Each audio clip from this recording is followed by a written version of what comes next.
అరుణాచలంలోకి వెళ్ళడానికి ఒకటే, పరమేశ్వర నాకేం తెలియదు, నాకున్నవన్నీ పాపాలే, నిన్ను నమ్ముకుని వస్తున్నాను, నువ్వే నన్ను అరుణాచల ప్రవేశం చేయించు అని అడిగినటువంటి వారికి అరుణాచల ప్రవేశం చేయిస్తారు తప్ప అహంకృతితో కొంచెం డాంబికంగా బయలుదేరితే అరుణాచలంలోకి వెళ్ళరు అని.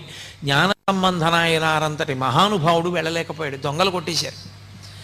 అప్పుడు ఆయన బాధపడితే ఉన్నవన్నీ ఎత్తుకుపోయిన తర్వాత ఈశ్వరుడి మీద పత్తికాలు పాడి పరమ నిరాడంబరంగా వినయంతో ప్రవేశిస్తే అరుణాచల పట్టణంలోకి ప్రవేశించగలిగాడు. అరుణాచలం అంత గొప్ప క్షేత్రం. అసౌ యస్తామ్రౌ అర్ణవుత బుభ్రస్సుమంగళ ఏ చేమాగం రుద్ర అభితో దిక్షుస్థితా సహస్రసో వైశాఖం హేడైమహే అంటుంది రుద్రాధ్యాయం. ఎర్రటి కాంతులు కలిగినటువంటి పరమశివుడు